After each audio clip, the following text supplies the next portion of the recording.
Hi friends, അസ്സലാമു അലൈക്കും. അപ്പം ഇന്ന് ഞാൻ വന്നിട്ടുള്ള നേന്ത്രക്കായ വെച്ചിട്ട് നമുക്ക് ശർക്കര ഉപ്പേരി ഉണ്ടാക്കാനാട്ടോ. അപ്പോൾ അതിന് 4 നേന്ത്രക്കായ എടുത്തിട്ടുണ്ട്. അതൊന്ന് തൊലിയൊക്കെ പൊളിച്ച് കുറച്ച് മഞ്ഞപ്പൊടി ഇട്ട വെള്ളത്തിൽ ഒരു 5 മിനിറ്റ് 10 മിനിറ്റ് ഇട്ട് വെക്കുക. അതിൻ്റെ ഒരു കറയും ഇതൊക്കെ ഒന്ന് പോകാൻ വേണ്ടിയിട്ടാ അങ്ങനെ ഇട്ട് വെച്ചതായിരുന്നു. ഇനി നമുക്കത് 10 മിനിറ്റൊക്കെ കഴിഞ്ഞിട്ട് അതെടുത്തിട്ട് അതിൻ്റെ വെള്ളമൊക്കെ നന്നായിട്ടൊന്ന് വല്ല ടിഷ്യൂ വെച്ചിട്ടോ അല്ലെങ്കിൽ നല്ല വൃത്തിയുള്ള തുണി വെച്ചിട്ടോ എന്തുണ്ടെങ്കിലും അതിൻ്റെ വെള്ളമൊക്കെ ഒന്ന് ഒപ്പിയെടുക്കാം. ഇപ്പോൾ കായക്കൊക്കെ വില കുറവാണ്. നമുക്ക് വീട്ടിൽ കുട്ടികൾക്ക് ശർക്കര ഉപ്പേരിയൊക്കെ മേടിച്ച് കൊടുക്കണക്കാട്ട് സിമ്പിളായിട്ട് ഉണ്ടാക്കിയെടുക്കാൻ പറ്റുന്നതാണ്. അപ്പോൾ അതാ ഈ കായ നമുക്കത് ആ വെള്ളത്തിൽ നിന്ന് എടുത്തിട്ട് നന്നായിട്ടൊന്ന് ഒപ്പി എടുക്കുക. ആ വെള്ളമൊക്കെ ഒന്ന് തോർത്തിയെടുക്കുക. ഞാനൊരു ടിഷ്യൂ വെച്ചിട്ടാണ് തുടച്ചെടുക്കണത് കേട്ടോ.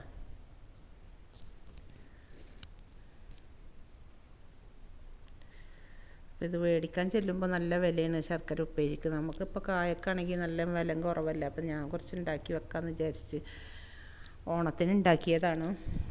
അപ്പോൾ വീഡിയോ ഇടാൻ വൈകിയതാണ് ഓരോരോ പ്രശ്നങ്ങളൊക്കെ കാരണം.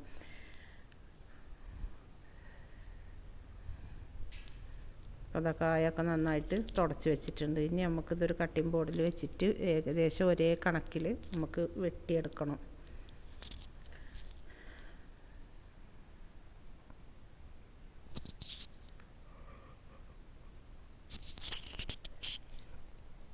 അപ്പോൾ അതങ്ങനെ നടു പൊളിച്ചതിന് ശേഷം നമുക്കൊരു കട്ടിംഗ് ബോർഡിൽ വെച്ചിട്ട് ഏകദേശം ഒരു കണക്കിൽ അങ്ങനെ കനം കുറച്ച് നല്ല നൈസായിട്ടല്ല, ഒരു ഏകദേശം ഒരു നമ്മളിപ്പോൾ കായ വറുത്ത് മേടിക്കാറുണ്ടല്ലോ ശർക്കര ഉപ്പേരി. അപ്പോൾ അറിയാമല്ലോ നമുക്ക് ഏകദേശം ഒരു കനം, അതോ ഈ ഒരു കനത്തിൽ വെട്ടിയെടുക്കുക എല്ലാതും.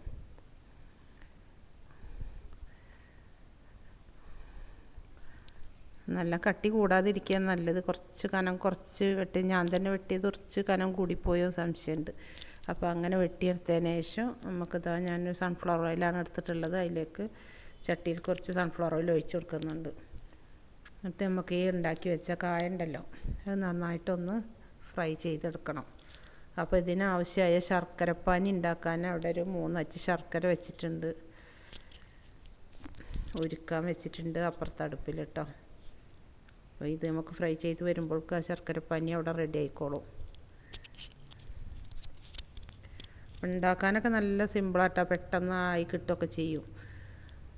അപ്പോൾ ഇതാ വെളിച്ചെണ്ണ ഇത് ഓയിൽ മൂത്ത് വന്നിട്ടുണ്ട്. അപ്പോൾ നമുക്ക് കായ ഇട്ട് കൊടുക്കാം.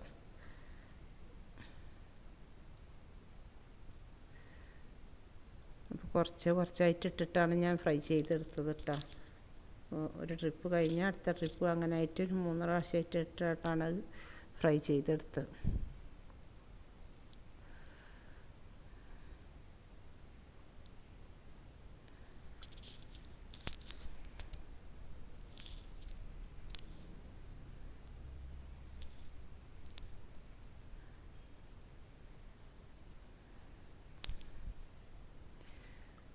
ഇതേപോലെ നല്ല മൂത്ത് ഇങ്ങനെ തിളച്ച് വരണം. എന്നിട്ടിങ്ങനെ നല്ലോണം ഒന്ന് മൂത്ത് മൊരിഞ്ഞ് കിട്ടണം കേട്ടോ ഈ കായ.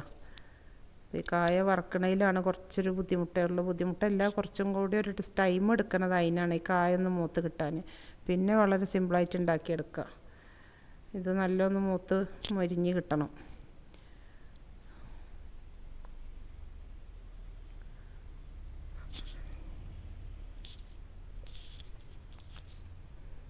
പിന്നെ ഇതിലേക്ക് ആവശ്യമായ നല്ല ജീരകം, ചുക്ക്, ഏലക്ക ഇതെല്ലാം കൂടിയിട്ടൊന്ന് പൊടിച്ച് മിക്സിയിൽ റെഡിയാക്കി വെച്ചിട്ടുണ്ട് കേട്ടോ. അത് വീഡിയോയിൽ കാണിക്കാൻ മറന്നു പോയതാണ്.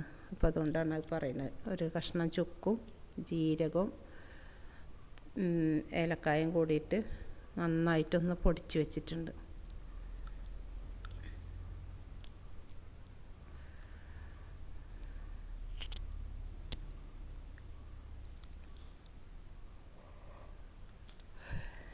നമ്മളെ ശർക്കരപ്പാനി റെഡിയായി വരുന്നുണ്ട്.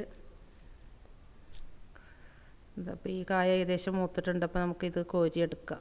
അങ്ങനെ എല്ലാം ഫ്രൈ ചെയ്തെടുത്തതിന് ശേഷം ഇതാ വേറൊരു പാൻ വെച്ചിട്ടുണ്ട്. ഇനി നമുക്ക് ആ ഉരുക്കി വെച്ച ശർക്കര ഉണ്ടല്ലോ അത് ഇതിലേക്കൊന്ന് അരിച്ച് ഒഴിച്ച് കൊടുക്കട്ടോ.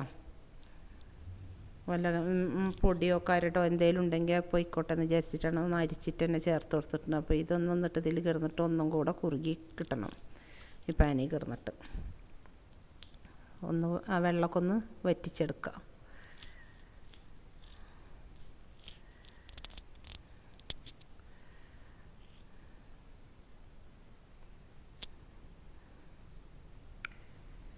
അതാണ് ഏകദേശമൊക്കെ അങ്ങനെ വെള്ളമൊക്കെ വറ്റി വരുന്നുണ്ട്. ആ സമയത്തേക്കാണ് നമ്മൾ ഇതായി പൊടിച്ച് വെച്ചതുണ്ടല്ലോ, ചുക്ക്, ഏലക്ക, നല്ല ജീരകം, ഇത് പൊടിച്ച പൊടിയാട്ടത്, അത് ഒന്ന് ചേർത്ത് കൊടുക്കുക വെള്ളമൊക്കെ ഇങ്ങനെ വറ്റി വരുന്ന സമയത്ത്.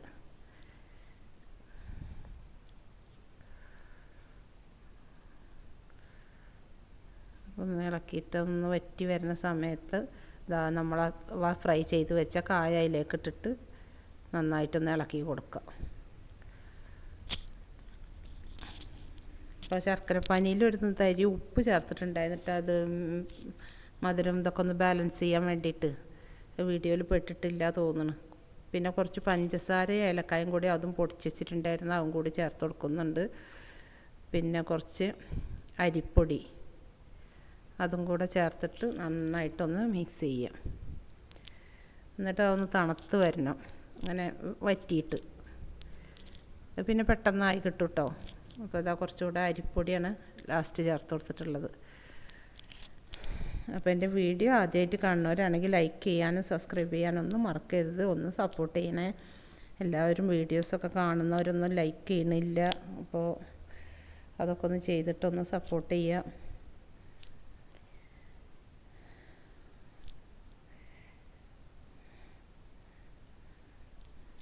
അപ്പോൾ അതാ കായയും ഇതൊക്കെ നന്നായിട്ട് പിടിച്ചിട്ടുണ്ട് കേട്ടോ. അപ്പോൾ ഒന്നും കൂടെ ഒന്നും ഇതായി കിട്ടാൻ വേണ്ടി കുറച്ചുകൂടെ അരിപ്പൊടി ചേർത്ത് കൊടുത്തിട്ടുണ്ട്.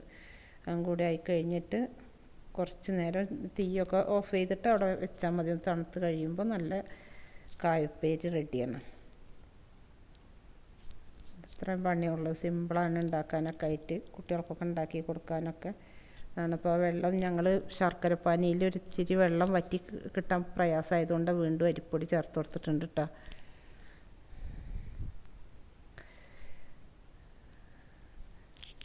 അപ്പോൾ നല്ല ടേസ്റ്റ് ഉണ്ടായിരുന്നു. കടയിൽ നിന്ന് മേടിക്കുന്ന പോലെ തന്നെ നല്ല ഇതുണ്ടായിരുന്നു, എരിവും.